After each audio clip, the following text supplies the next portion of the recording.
Hello friends, तो शुरू करते हैं हम अपने आज के वीडियो में चौहान राजवंश, जिसके बारे में हमने पिछले वीडियो में विक्रयराज चतुर्थ तक अध्ययन कर लिया था।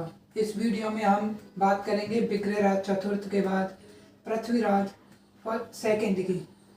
पृथ्वीराज सेकंड, जिसके हमने पहले ही चार्ट में ये समझ लिया था कि पृथ्वीराज सेकंड कैसे राजा बने। तो हम यदि इसकी बात करें तो पृथ्वीराज सेकंड जो था ये शासक रहा था 1165 से 1169 ईस्वी तक। ठीक है, यदि इसके शासन की पहली बात करें तो पहली चीज ये है कि हमको पता था कि विक्रयराज चतुर्थ के दो पुत्र हैं। बड़े बेटे का नाम क्या था? अपार गांगे, और छोटे बेटे का नाम क्या था? नागार्जुन। अपार गांगे की हत्या करके शासक कौन बन गया? पृथ्वीराज सेकंड। तो पृथ्वीराज सेकंड किसका पुत्र था? तो हमने इसके बारे में पहले ही अध्ययन किया था कि ये जगदेव का पुत्र था। और जगदेव की हत्या किसने की थी? विक्रयराज चतुर्थ ने। ठीक है, तो इसी कारण पृथ्वीराज सेकंड ने अपार गांगे की हत्या करके और स्वयं शासक बन गया। तो शुरू करते हैं। पृथ्वीराज सेकंड, पहली बात यही है कि यह अपार गांगे की हत्या करके राजा बना, लेकिन इसके शासक बनने में इसका सहयोग किया किलहण गोहिल ने। किसने? किलहण गोहिल। किलहण गोहिल कौन था? तो ये पृथ्वीराज का मामा था, और किलहण गोहिल की सहायता से ही यह शासक बन पाया। शासक बनने के बाद इसने किलहण गोहिल को हांसी जो हमने अभी पिछले वीडियो में पढ़ा था, हांसी हरियाणा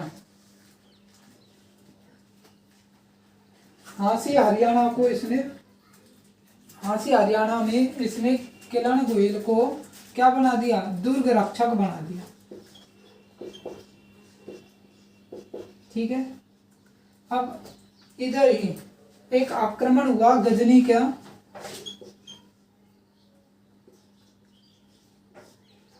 गजनी से कौन आया? खुसरो। और खुसरो और किलहण का युद्ध हुआ, जिसमें इसने खुसरो को पराजित कर दिया। ठीक है, तो अपन जहाँ तक अपन ने पढ़ा है एक बार अपन इसके नोट्स बना लेते हैं, इसको लिख लेते हैं। पृथ्वीराज सेकंड अपने मामा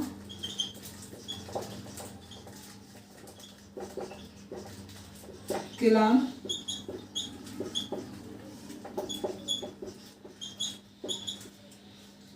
गोहिल की सहायता से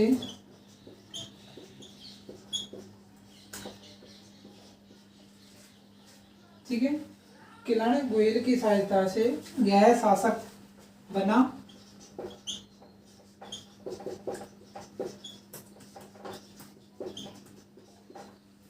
यह शासक बना।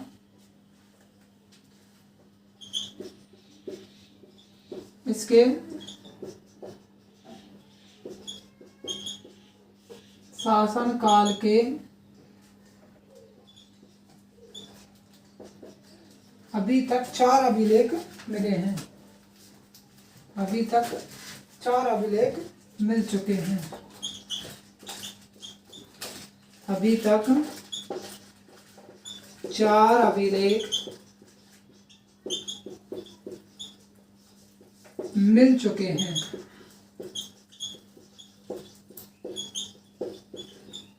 अब ये 4 अभिलेख कैसे हैं यदि हम बात करें?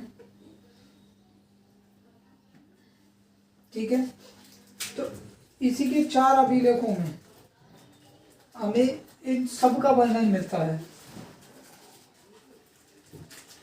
और आगे इसने क्या काम किया, इसने केल्हान गोयल को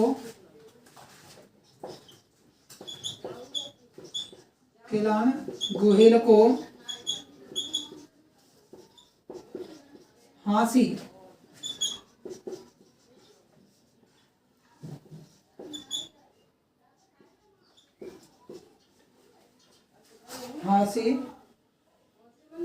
हरियाणा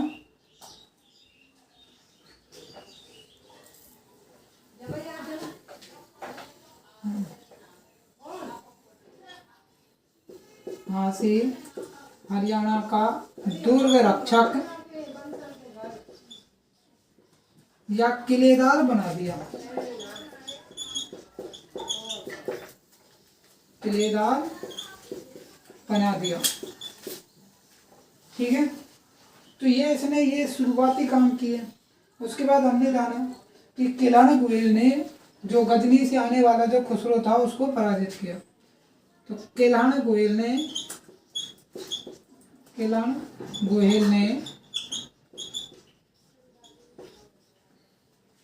गजनी के यामिनी वंश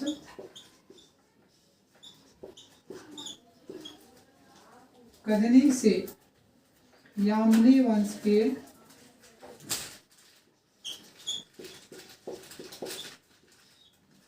खुसरो को पराजित किया,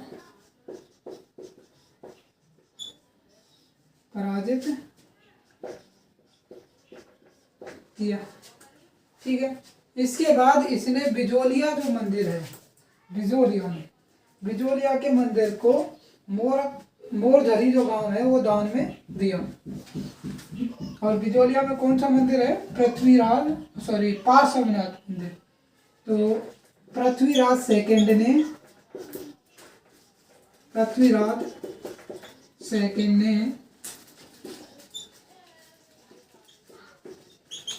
बिजोलिया के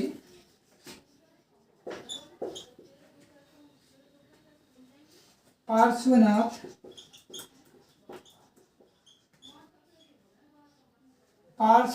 मंदिर को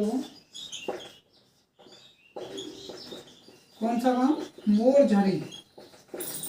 मोरझरी गांव दान में दिया।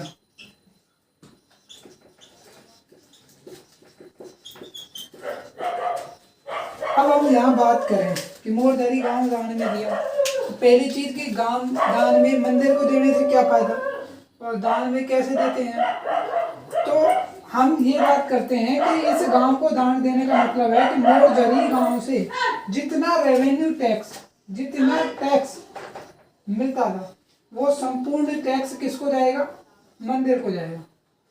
इसका मतलब है कि मंदिर को ये गांव देने का मतलब है कि इस गांव से आने वाला जितना भी रेवेन्यू टैक्स है वो टैक्स ऑटोमेटिक किसके पास जाएगा, मंदिर के पास।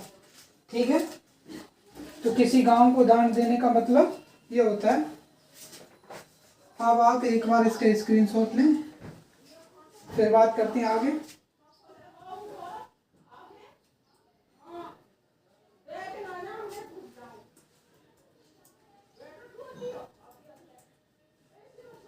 ओके,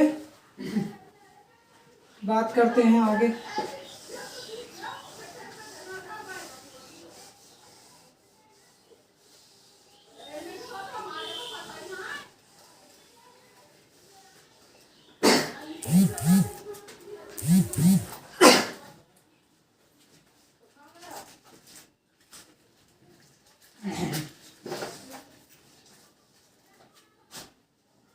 ठीक है, दूसरा इसमें जो बढ़ता है वो पॉइंट है रूठी रानी सुहाव देवी।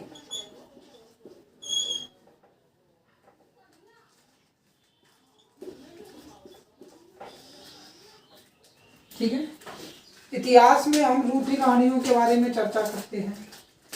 हम जानते हैं रूठी रानी में नंबर 1 पर हम बात करते हैं उमा देवी। उसी के बाद दूसरी जो रूठी रानी हम बात कर रहे हैं वो है सुहव देवी। ठीक है, ये पृथ्वीराज सेकंड से रूट करके और बिजोलिया चली जाती हैं और बिजोलिया में इन्होंने राजमहल, मंदिर, मठ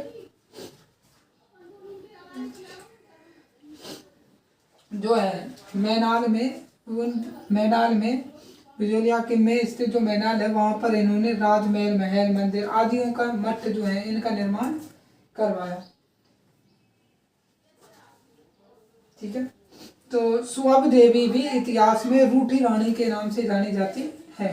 एक और रूठी रानी है जिसका नाम है गुमान कंवर। क्या नाम है? गुमान कंवर। तीन रानियां हैं जो रूठी रानी के नाम से फेमस हैं और तीनों की अलग अलग स्टोरीज हैं। अपन जब उम्मादे पढ़ेंगे तो वहां उसकी बात करेंगे। सुहव देवी की स्टोरी कोई पता ही नहीं है, अभी तक कहीं भी इसका उल्लेख नहीं है। और गुमान कंवर की बात करेंगे जब हम गुमान कंवर पढ़ेंगे, जब बूंदी के चौहान पढ़ेंगे, सॉरी बूंदी के जब शासकों की बारी करेंगे तब हम गुमान कंवर पढ़ेंगे। अभी हम बात करते हैं रूठी रानी सुहव देवी। तो इतिहास में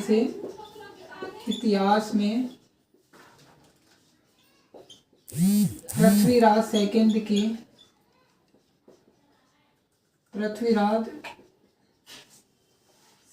की रानी सुहव देवी को रूठी रानी के नाम से जाना जाता है। रूठी रानी के नाम से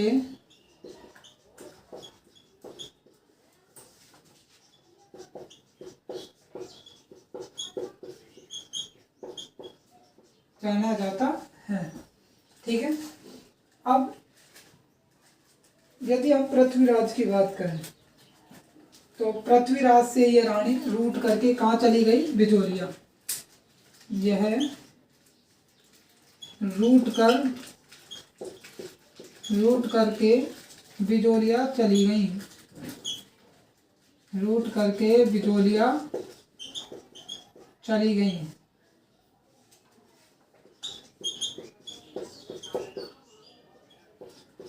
ठीक है, इन्होंने मैनाल में राजमहल, मंदिर और मठ बनवाया।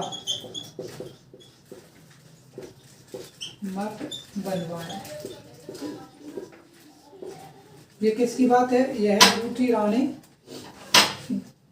रानी सुहव देवी की। ठीक है, तो आप इसका एक बार स्क्रीनशॉट लें, फिर बात करते हैं आगे।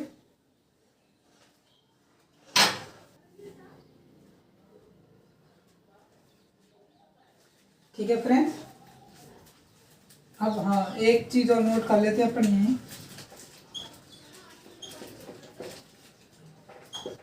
गुमान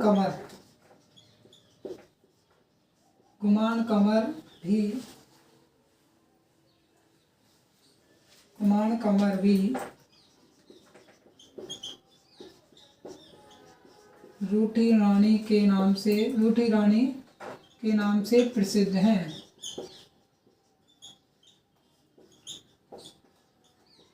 ठीक है, यदि इनकी बात करें तो ये झुंझुनू के शार्दुल सिंह की बेटी थी।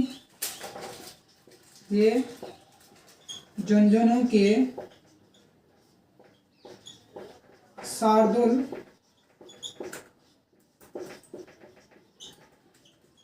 सिंह की बेटी थी और जो बूंदी थे तो बूंदी के छतर सिंह आडा, ठीक है, और इंद्रगढ़ बूंदी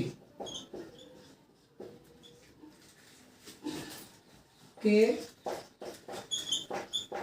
छतर सिंह तो छक्का से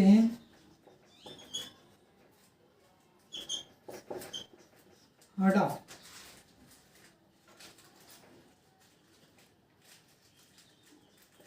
से इनका विवाह हुआ।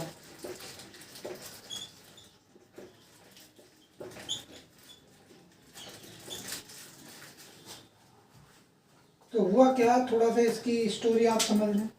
तो गुमान कमर को जब शादी के लिए जब छतर सिंह आडा पहुंचे, तो छतर सिंह आडा और इनके गुमान कमर के पिताजी में कुछ आनाबानी हो गई। शार्दुल सिंह ने अपनी पगड़ी उतार के और छतर सिंह आडा के चरणों में रख दी। जैसे तैसे विवाह हो गया। विवाह होने के बाद कि जब गुमान कमर रानी इंद्रगढ़ की सीमा पर पहुंची, तो इन्होंने भी कह दिया कि अब मेरा स्वागत यहीं होगा, मेरी सास को यहीं बुलाया जाए। और हम भी जानते हैं कि जो स्वागत होता है वो घर पे ही होता है। तो ना तो गुमान कमर 2 दिन तक वहाँ वेट किया, और वेट होने के बाद कि अब भी सास नहीं पहुँची, तो गुमान कमर जी वहीं से वापस चले गए।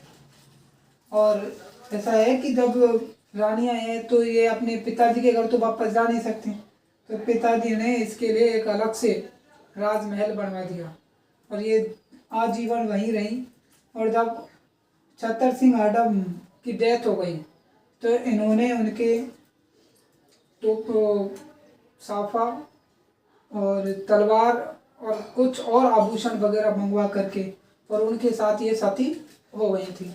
तो गुमान कमर भी इतिहास में रूठी रानी के नाम से ही प्रसिद्ध है। तो आप एक बार इसका स्क्रीनशॉट लें, फिर बात करते हैं आगे।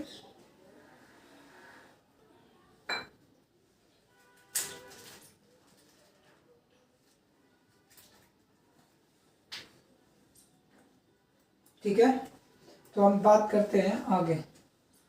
अब हमारा जो शासक है वो आएगा सोमेश्वर चौहान।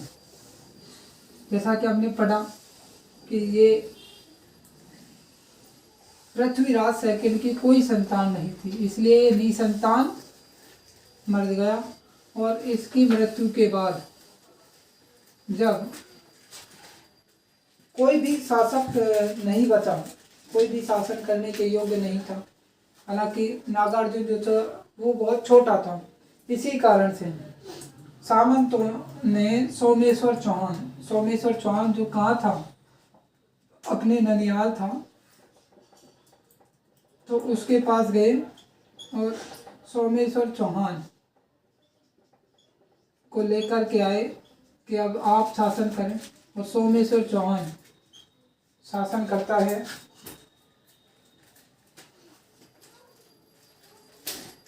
1169 से 1177 ईस्वी तक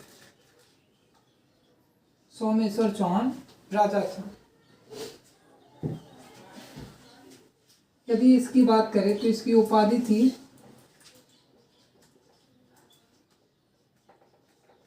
प्रताप लंकेश्वर।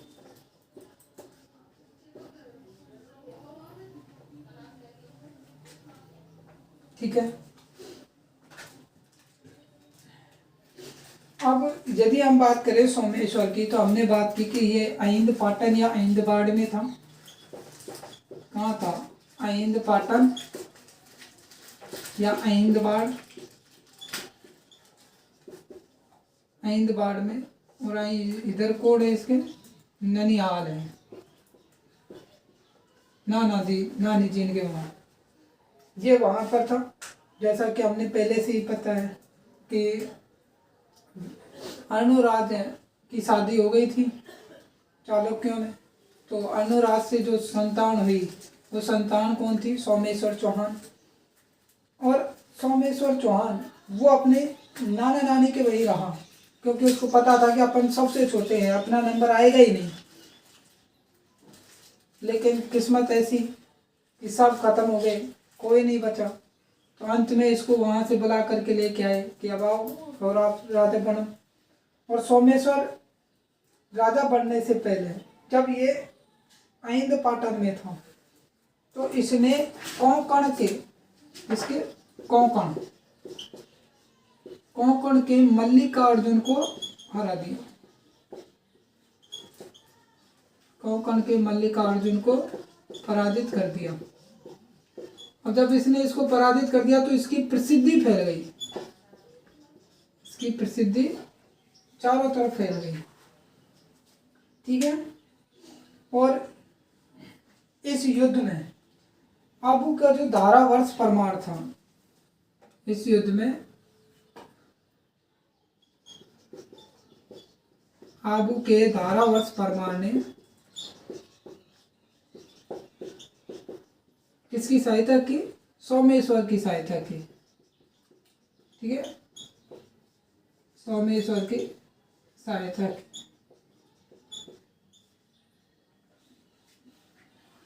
अब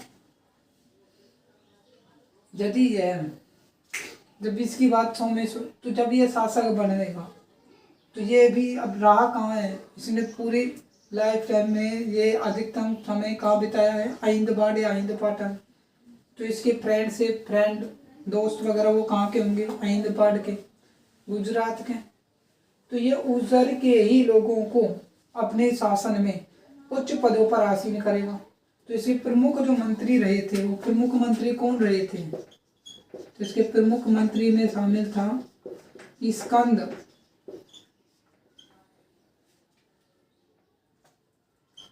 ठीक है। दूसरा था, स्कंद का बेटा है सोड, स्कंद का बेटा है सोड। उसके बाद तीसरा है भुवनमल, जो पहले इसको लिख लेते हैं बामन। चौथा भुवनमल। और भुवनमल कौन है?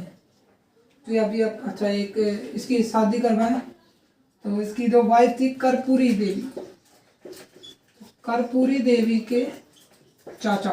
भुवनमल कौन है? कर्पूरी देवी के चाचा। ठीक है। और अंत में जो सबसे बढ़िया और इसका योग्य था वो था कैमास या कदमबाश।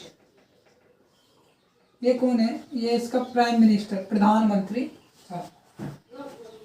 ठीक है। तो एक बार हम इसके नोट्स के रूप में लिखते हैं।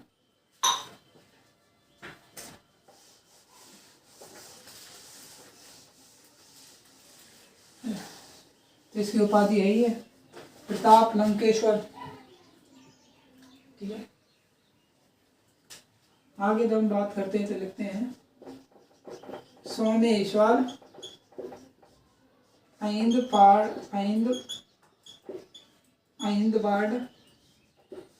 में निवास कर रहा था।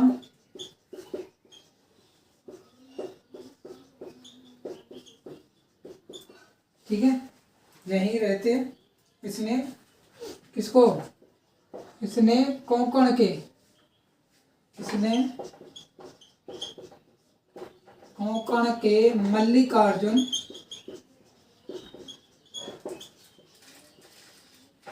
मल्लिकार्जुन को पराजित करके ख्याति प्राप्त कर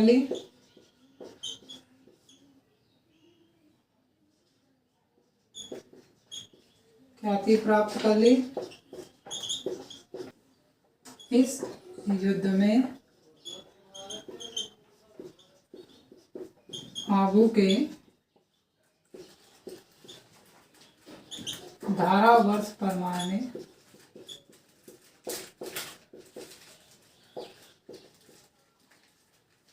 सोमेश्वर की सहायता की।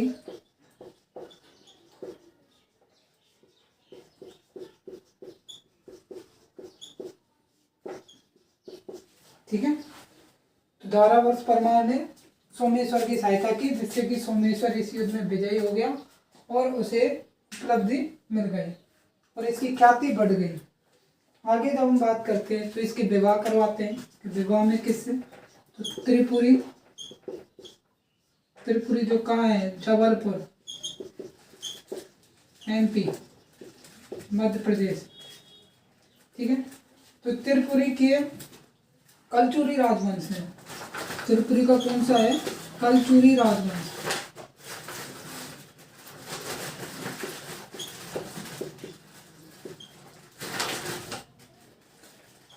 त्रिपुरी का है कलचुरी राजवंश। वो कलचुरी राजवंश में ही एक राजा हुआ, राजा अचल। कलचुरी राजवंश का राजा कौन है? राजा अचल। और इस अचल की पुत्री है, बेटी है। बेटी कौन है? कर्पूरी देवी। और इस कर्पूरी देवी का विवाह किससे हुआ? विवाह हुआ सोमेश्वर से। ठीक है, इसका विवाह हुआ सोमेश्वर से। और इससे इसको जो पुत्र प्राप्त हुआ सन, वो सन कौन था? पृथ्वीराज थर्ड। सन कौन प्राप्त हुआ? पृथ्वीराज थर्ड। ठीक है, तो आप एक बार इसका स्क्रीनशॉट लें, फिर बात करते हैं आगे। ठीक है, तो अब करते हैं इसको और बात करते हैं आगे। ये शादी हो ही गई, और अब शादी हो गई है तो अब इसके प्रमुख मंत्रियों की बात करते हैं।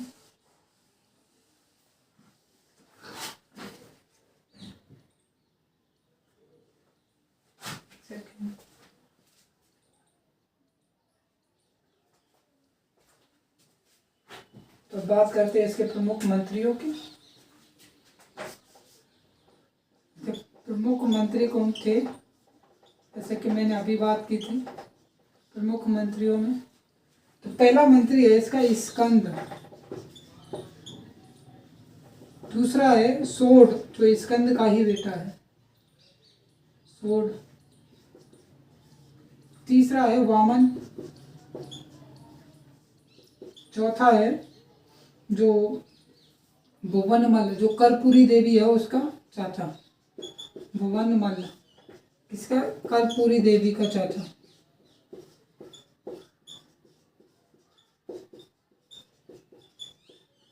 ठीक है, और पांचवा है वो कौन है? तो पांचवा है इसका अंतिम कैमास या कदम्बास। कैमास या कदम्बास।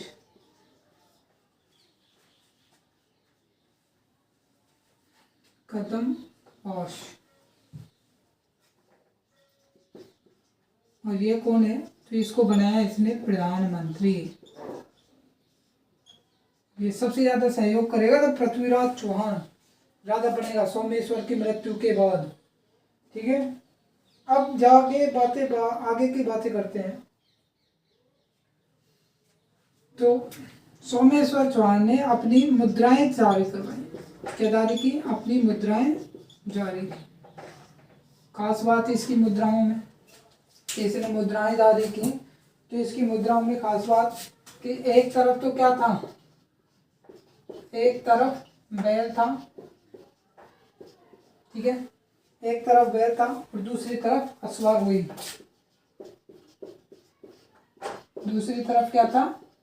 अश्वार हुई।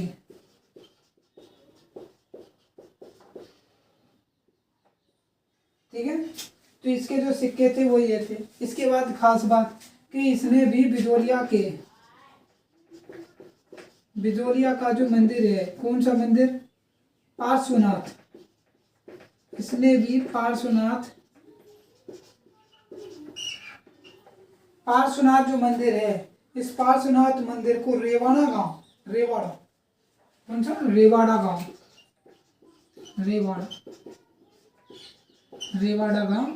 दान में दिया। ठीक है, तो इसने भी पार्श्वनाथ मंदिर का जो था उसको ले दिया। और खास बात, इसने बिजोलिया शिलालेख अंकित करवाया। तो बिजोलिया शिलालेख किसने अंकित करवाया? सोमेश्वर चौहान ने। ठीक है, जब हम पढ़ते हैं बिजोलिया शिलालेख तो वो 1070 ईस्वी का, वो इसी के समय, 1170 ईस्वी का, जो इसी के समय का है। इसने बिजोलिया शिलालेख में ये सब चीजें ऐड करवाई। इसके बाद इसने अर्णोराज के नाम पर एक शहर बनाया, नगर बनाया। अर्णोराज के नाम से क्या बसाया, एक नगर बसाया। ठीक है, तो आप पहले ये वाली चीजें लिखें, उसके बाद बात करेंगे आगे की।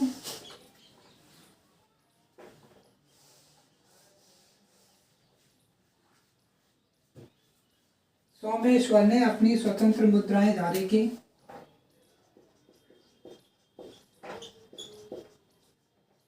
सोमेश्वर ने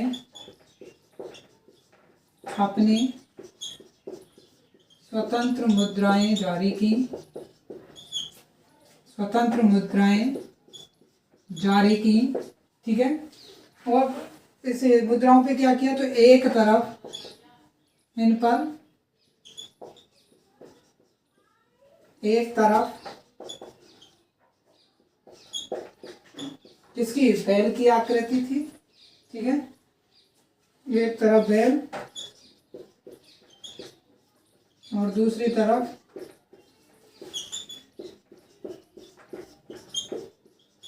अश्वारोही की आकृति अंकित करवाई।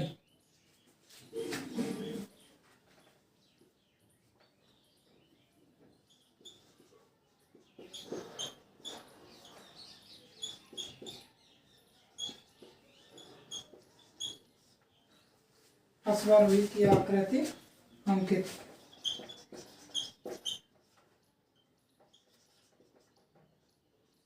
ठीक है, खास बात इसकी ये, और एक बार आप इसका स्क्रीनशॉट लें, फिर बात करते हैं आगे की। ठीक है,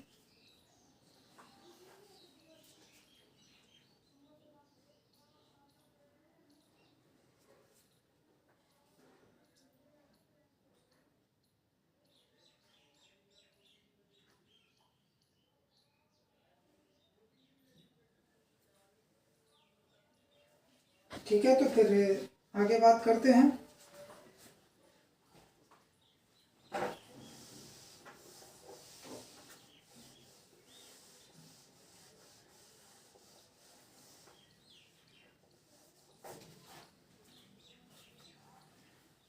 इसने बिजोलिया शिलालेख अंकित करवाया।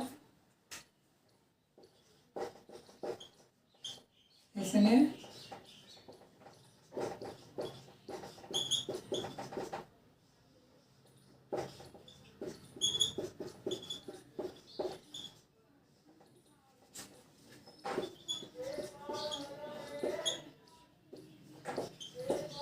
इसने बिजोलिया शिलालेख अंकित करवाया, पहली बात। ठीक है, और बिजोलिया शिलालेख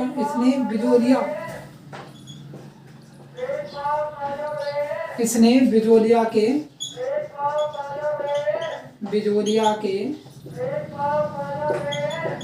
कौन सा,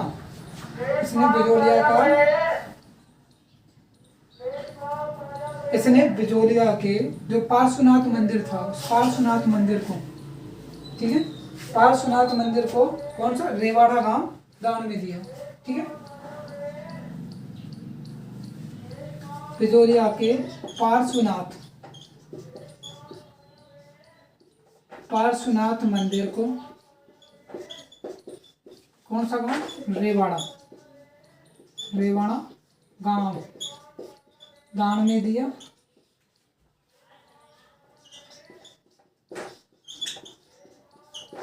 इसकी एक और खास बात जो हमने बात की थी, वो खास बात क्या है कि इसने अर्णोराज के नाम पर नगर बसाया। इसने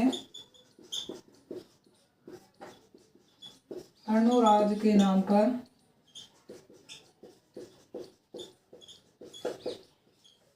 एक नगर बसाया।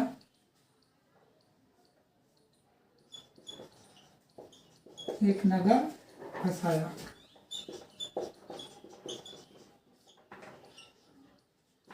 यहाँ तक की बात हमने कर दी थी।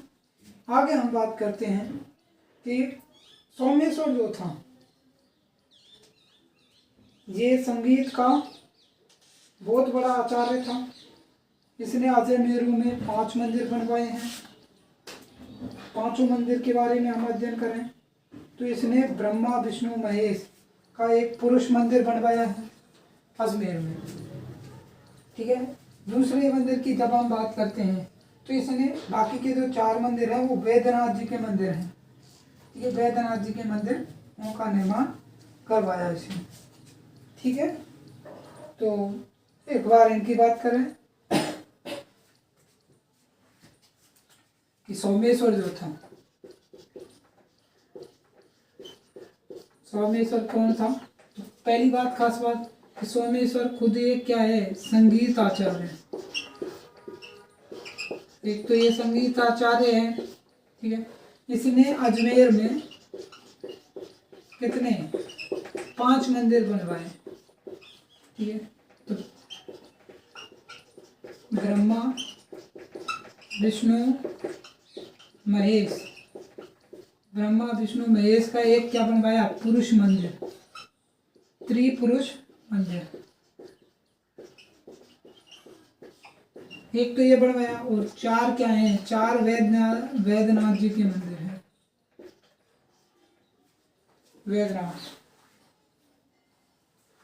वैद्यनाथ जी के मंदिर।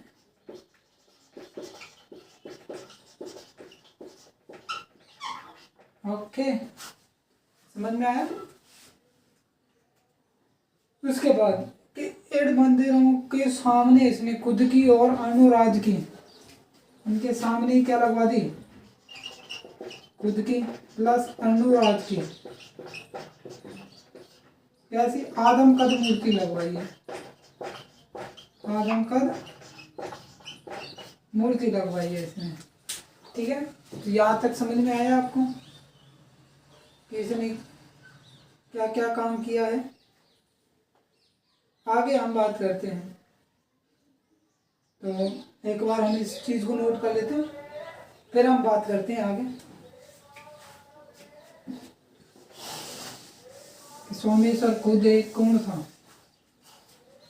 सोमेश्वर खुद एक संगीत आचार्य था। सोमेश्वर खुद स्वयं, सोमेश्वर संगीत का आचार्य था, सीधे ही लिखते हैं, सोमेश्वर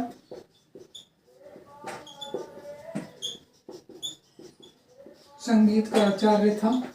ठीक है, पहली खास बात। दूसरा, इसने अजमेर में कितने 5 मंदिरों का निर्माण करवाया।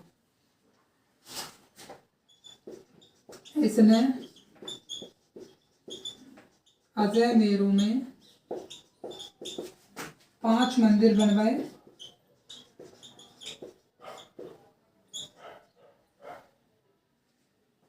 5 मंदिर बनवाए। ठीक है, पहला कौन सा है, पहला मंदिर कौन सा है जो हम बात करते हैं, ब्रह्मा विष्णु महेश। ब्रह्मा विष्णु महेश, तीनों को मंदिर को क्या कहा गया, त्रिपुरुष मंदिर का, त्रिपुरुष मंदिर, त्रिपुरुष मंदिर। एक मंदिर तो इसने ये निर्माण करवाया, दूसरा इसने बनवाया वैद्यनाथ जी, वैद्यनाथ जी के 4 मंदिर। ठीक है, अब खास बात इसकी कि इसने इन मंदिरों के सामने क्या किया, इसने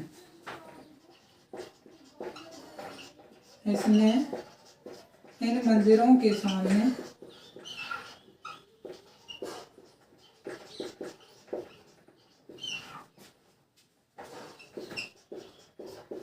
स्वयं की और अनुराज की,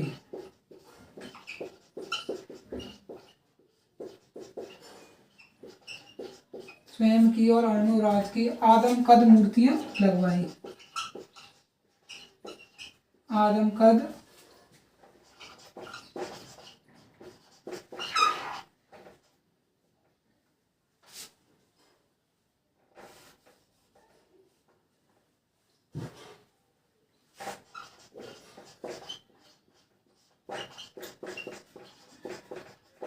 आदमकद मूर्ति लगवाई। एक बार आप इसका स्क्रीनशॉट लें, बचा कुछ नहीं है, सोमेश्वर समाप्त है आपका, एक लाइन हुई है। तो वो हम अगले उस पे ही लिखेंगे। तो आप एक बार इसके स्क्रीनशॉट में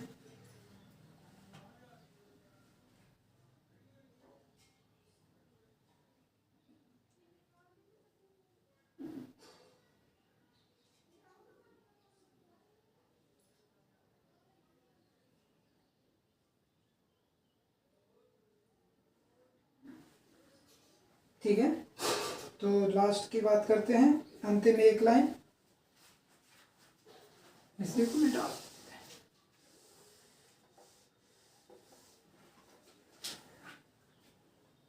पूरा कंप्लीट है, कंप्लीट ही मिटा रहे हैं सर्विस कर दो। अब उसमें हमने जाना कि गुजरात में ये रहा था, चालुक्यों से इसके अच्छे संबंध थे, लेकिन उन्हीं चालुक्यों के संबंध इसके पिता से उतने अच्छे नहीं थे।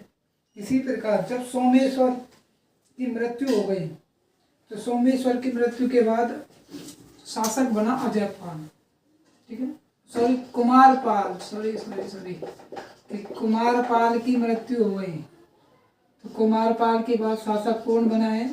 अजयपाल। अहिंद पाटन में, अहिंद पाटन की बात कर रहे हैं। अहिंद पाटन में कुमारपाल का शासक था, कुमारपाल के बाद अजयपाल शासक बना और इसने सोमेश्वर के विरुद्ध एक युद्ध छेड़ दिया और इस युद्ध में सोमेश्वर जो था वो पराजित हो गए, ठीक है। इस युद्ध में सोमेश्वर पराजित हो गया। बस इतनी सी बात है, पराजित होने के बाद इसकी डेथ हो गई, मान लो इसी युद्ध में यह मारा गया। और जब मारा गया तो इसका पुत्र पृथ्वीराज थर्ड शासक बना। अहिंद पाटन में कुमारपाल की मृत्यु के बाद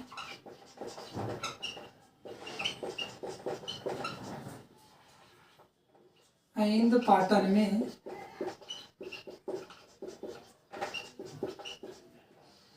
कुमारपाल की मृत्यु के बाद कौन बना राजा? अजयपाल शासक बना।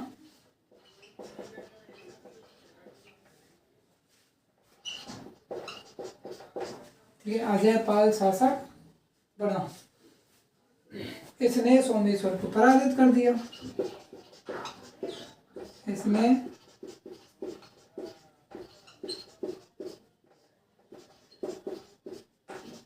सोमेश्वर को पराजित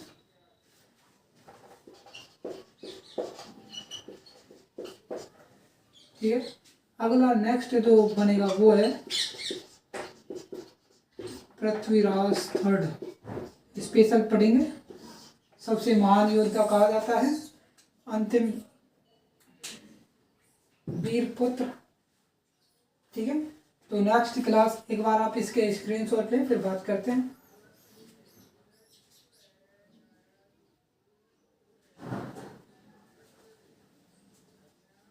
ठीक है, तो नेक्स्ट क्लास जो होगी हमारी वो होगी पृथ्वीराज थर्ड पर, पृथ्वीराज तृतीय। और इसी के साथ हमारे जो शाकंभरी के चौहान हैं वो समाप्त हो जाएंगे। उसके बाद हम पढ़ेंगे रणथंभौर के चौहान। रणथंभौर के चौहान में हमने बात की थी कि पृथ्वीराज चौहान का ही, एक पृथ्वीराज थर्ड का ही एक पुत्र है गोविंदराज। गोविंदराज वो जाकर के रणथंभौर में अपनी एक नई शाखा ब्रांच ओपन करेगा। और रणथंभौर के शासकों में यदि हम बात करें तो सबसे महान और महान योद्धा जो हुआ वो हुआ हम्मीर देव चौहान, ठीक है। तो हम उसकी भी बात करेंगे रणथंभौर के चौहान में। वो इतने खास ज़्यादा टॉपिक, लेंथी टॉपिक नहीं है। लेंथी टॉपिक था हमारे शाकंभरी के चौहान, जो हमारा लगभग कल की क्लास में समाप्त हो जाएगा। और उसके बाद हम रीड के अकॉर्डिंग डालेंगे आप अपनी वीडियो। हम पूर्ण रूप से इतिहास न पढ़ा करके हम रीड के अकॉर्डिंग वीडियो बनाएंगे और जल्दी से जल्दी आपको प्रोवाइड करवाएंगे। तो ठीक है, फिर मिलते हैं अगली क्लास में। और तब तक के लिए आप हमारी वीडियो को देखें, और अगर हमारी वीडियो पसंद आ रही है तो आप इन्हें लाइक करें। यदि आपको कोई समस्या होती है तो आप कमेंट करें और हमारे चैनल को सब्सक्राइब करें। थैंक यू, धन्यवाद। मिलते हैं अगले वीडियो में।